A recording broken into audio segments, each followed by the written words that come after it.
बालक असताना कळालं, त्या भगवंताला कळालं माझा जीव टिकला, भगवान शंकर येत आहे. म्हणून इकडे त्या बालक असताना ओम नमः शिवाय म्हणायला सुरू केलं.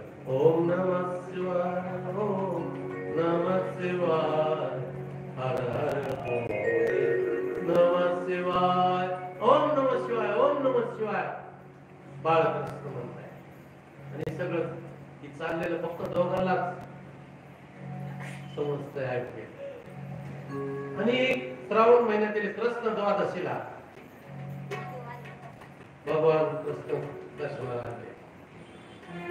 म्हणून सत्कार्यासाठी दुसऱ्याला प्रवर्तक करणं चांगलं असतं. म्हणून कथा कीर्तनाला कुणाला तरी घेऊन जायचं असतं, कारण आपल्याला बी त्याचं पुण्य मिळतं आणि आपलं कल्याण.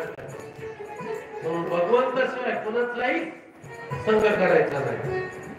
म्हणून अभिमानी जीवाला, म्हणून विधेय अवस्थेमध्ये हरे आला. आलेले भगवान शंकर दारावर भिक्षा मागितली आहे. गोसाळ्याचं रूप घेतलं भगवान शंकराने. शंख दोन्ही केलाय यशोदेच्या दारावर. नमः पार्वती पते शिव, हर हर हर हर हर हर.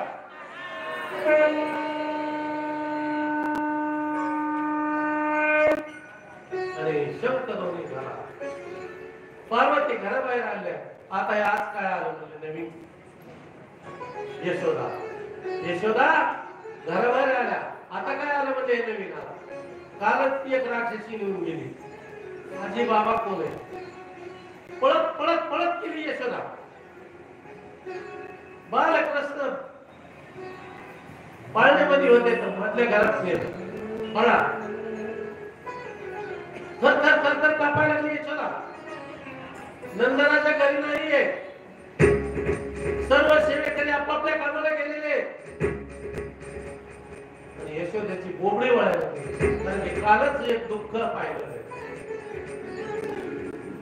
पुन्हा पुन्हा भगवान शंकर म्हणतात, ए भाई ओ एक जोगी आया रे तेरे द्वार, दिखा दे मुख लाल का.